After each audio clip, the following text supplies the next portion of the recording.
ซึ่งต่อไปเราจะเก็บตัวกับข้อที่3เนาะข้อที่3สิ่งที่รู้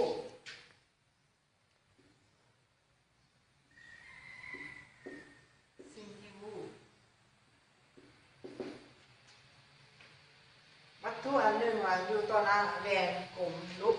ซึ่งอยู่ห่างจากจอมของแหวนวัตถุอยู่ห่างจากแหวนเนาะ S จะเท่ากับ30เซนติเมตรเพิ่มได้ทั้งคู่จริง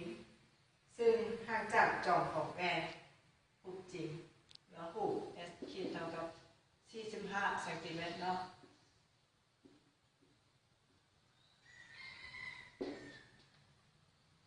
ข้อกอ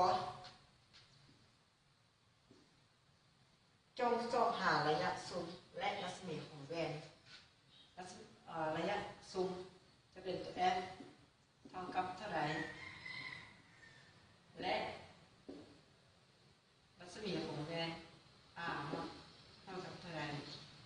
และข้อเขาให้สอบหาขอให้สอบหาเพื่อเรียกผู้รวม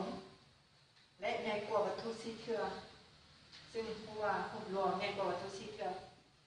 ผู้รวม S เขียนผู้รวมจะติดกับค่าลบเนาะใหญ่กว่าวัตถุสีเขียวจะเท่ากับลบ 4S S ก็เป็นวัตถุนะลบ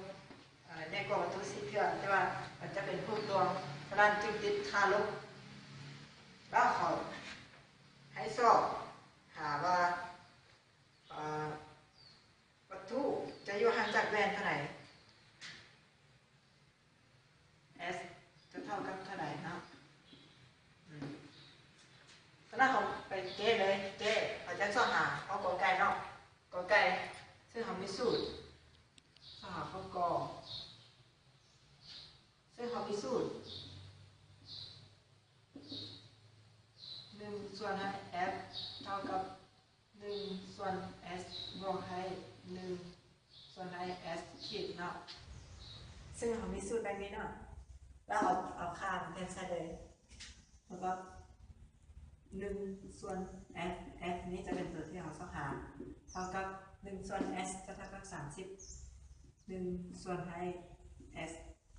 30เนาะ S จะเท่ากับ30เท่าบวกให้กับ1ส่วน45 1ส่วนให้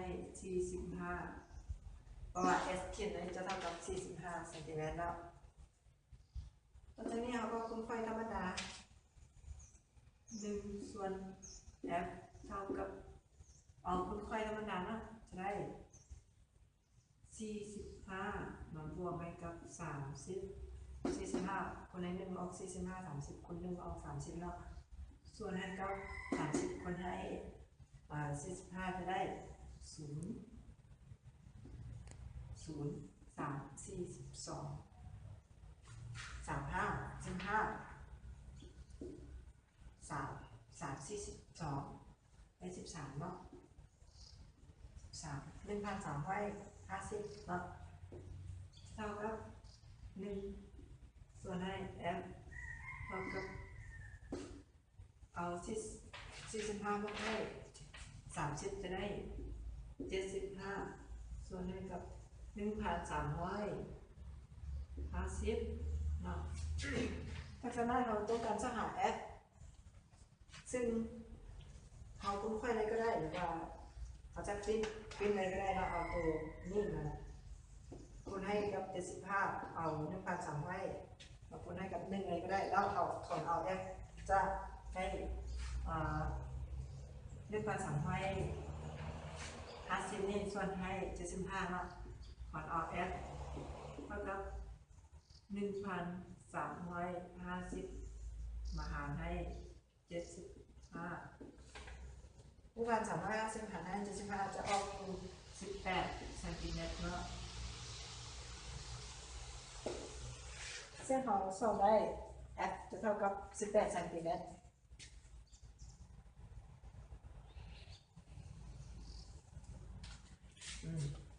ตอนนี้เราจะไปสอบหาข้อ ต้องหา r เนาะว่ารัศมีมันจะเท่ากับเท่าไหร่ซึ่งเขาไม่สูตรรัศมีจะเท่ากับ2คือเราของ0ซึ่งเขาไม่จุด0ว่าออกแมน18เซนติเมตรแล้วจะเท่ากับ2คูณให้18ได้ เท่ากับ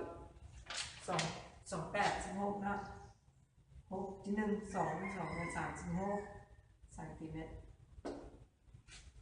เราจะไปสอบหาข้อขอมันจะเป็นอีกกรณีหนึ่งเนาะเพราะว่าตัวนี้มันจะเป็นรูปจริงตัวนี้จะเป็นรูปรวมเนาะรูปรวมซึ่งเขาไม่สูตรเขาต้องการสอบหาS คิดว่ามันออกเท่าไหร่เนาะและS นี้จะออกเท่าไหร่ซึ่งเขามีสูตรเขาขอใครมีสูตร1ส่วนให้ F กับ1ส่วนให้ S บวกให้1ส่วน S ขีดซึ่งเขามี S ขีดเท่ากับลบ CS ได้1ส่วนให้ F เท่ากับ1ส่วน S ลบให้1ส่วน CS นะเพราะว่า S ขีดนี้จะเท่ากับลบ CS เพราะฉะนั้นเราก็ขึ้นปุ๊บว่าได้1ส่วน S 1ส่วน F เนาะ1ส่วน F เท่ากับขึ้นปุ๊บมันจะได้เอา C หารให้ C มาคูณให้กับตัวนี้นะ C หาร C ก็ออก1เราจะออกกับตัวเก่านี้นะเราจะได้ C ส่วนให้กับ CS ลบให้1ส่วนให้ CS เขานี้พูดกันเราจะได้1ส่วนให้ F เท่ากับเอา C มาลบให้1นะลบ1ส่วนให้กับพูดกันก็เป็นที่ก่อน CS ได้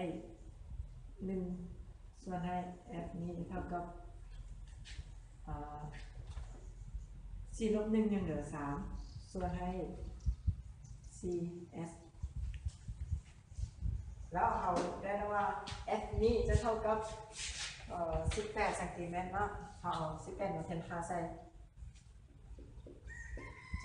จากตัวนี้เนาะเราได้1ส่วนให้18เท่ากับ3ส่วนให้ CS เนาะแล้วเราจะได้คนค่อยธรรมดาเราได้ CS เท่ากับ38 คือ2เนาะ313เป็น313ได้54นะต่อเอา F เท่ากับ54ส่วนให้ C S นี้จะเท่ากับหารจะออก13.5 เซนติเมตรนะซึ่งเราได้แบบนี้แล้วเราก็ต้องการสอบหาว่า S ขีดนี้จะออกเท่าไหร่เขามี S เท่ากับ 13.5 แล้วเราเอามาเขียนค่าใส่กับตัวนี้แล้วนี่เราได้ S ขีดเท่ากับลบ 4คูณให้ 13.5 นะแล้ว S ขีดจะเท่ากับ45ออกอยู่32เป็น1432จะได้14แล้ว4เป็น5 จุดนะจุดตัวหนึ่งจะได้นี่จุด s ขีดจะเท่ากับ54เซนติเมตรลบ54เซนติเมตรแล้วเขาได้คูบรวมกันห่างจากเวนลบ54เซนติเมตรในวัตถุจะห่างจากเวน 13.5 เซนติเมตรเนาะซึ่งเขามีคูบแบบนี้แล้วน้องจะขอฝากข้อกฎการนี้ให้แต่ละคนไปสอบหาเอาเองเนาะเป็นพวกเราเองว่าจะได้พวกกรณีที่2หรือว่าข้อของใครนี้ให้เบิ่งแล้วซึ่งเขามีพวกดังนี้เนาะ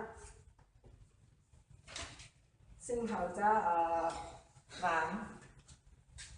จราจรตัวนี้เนาะเท่ากับ10เซนติเมตร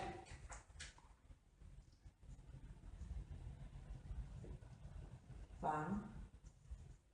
ตัวหนึ่งนี่เท่ากับ10เซนติเมตรแล้วเขาจะมีจุดสูง f นี้ f เท่ากับ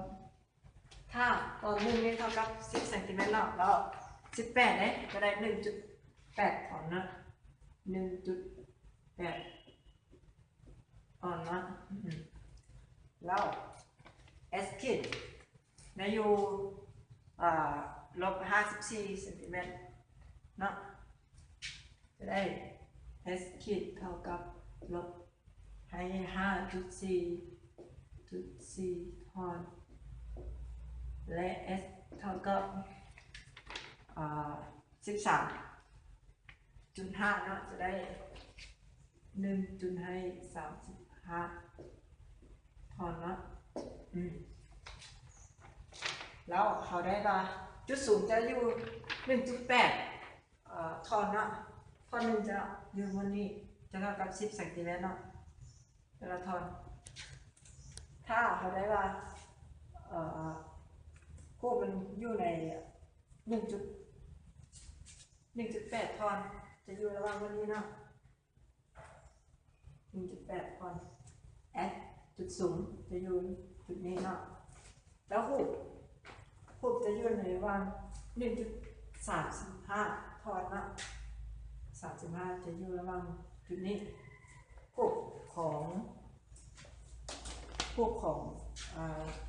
วัตถุจะอยู่ระหว่างจุดนี้นะ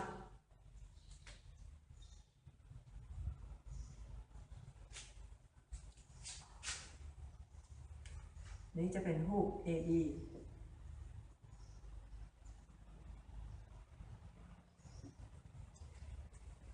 อินตามมันจะมีแสงตัวที่หนึ่งมันจะขนานกับเกณฑ์ต้นแล้วไปพันจุดสูง F เนาะก็มีที่หนึ่งมันจะมีแสงตัวที่หนึ่งเนาะขนานกับเกณฑ์ต้นแล้วพันจุดสูง F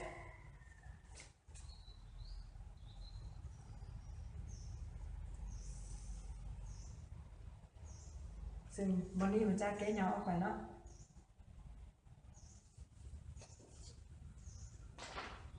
แก้ยาวออกไป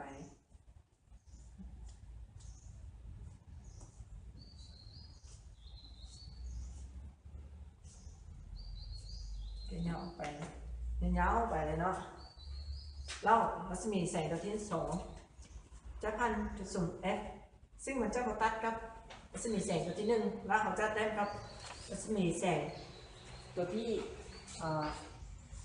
3แล้วเนาะตัวที่3เป็นถ้าว่า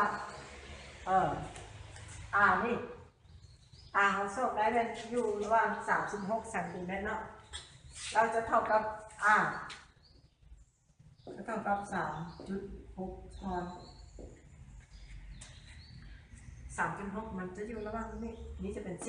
10ถอน1 2 3 3.6 4มันจะอยู่จุดนี้เนาะ4เนาะซึ่งเขาได้จะไปพันจุดรัศมีเนาะจะไปพันวัตถุรัศมีแสงตัวที่3จะไปพันวัตถุ ไปเรื่อยๆเนาะเราจะนี้จะกินน้ำไป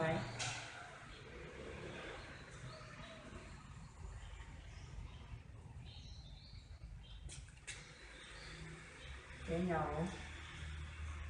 เข้าไปกันเนาะเพราะมันจะอยู่หลังแบน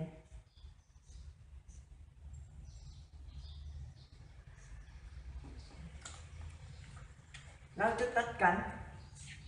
จะอยู่จุดนี้เนาะจะตัดกันของกระสิมีแสงตัวที่1กับตัวที่3นะแล้วหูมันจะเกิดขึ้นอยู่วันนี้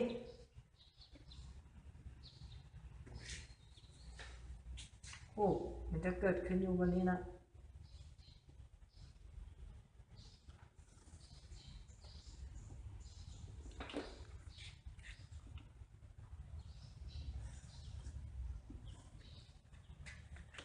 หูจะเป็นอยู่จุดนี้เพราะว่าอันนี้จะเป็น1 2 3 4 5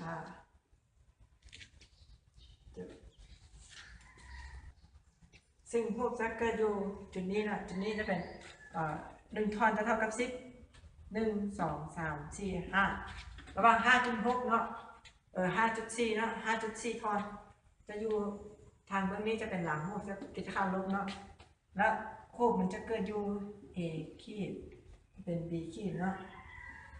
B ขีดซึ่งมีวัตถุ AB นี้หรือว่าวัตถุห่างจากแหวน 1.3 15 ทอนนี้ 1.3 15 ทอนแล้วรูปของวัตถุนี้จะเดินยาวออกไปอยู่ในระหว่างลบ 5.4 ทอนเนาะเพราะว่ามันจะเป็นรูปรวมจะอยู่หลังแหวนเนาะแต่ละเทื่อของรูปรวมมันจะอยู่หลังแหวนถ้าว่ารูปจริงมันจะอยู่กับหน้าแหวนเนาะนี่จะเป็นหลังแหวนเบื้องนี้ต่อไปจะเป็นหน้าแหวนเนาะซึ่งสำหรับข้อที่3นี้ก็หมดเพียงเท่านี้เนาะ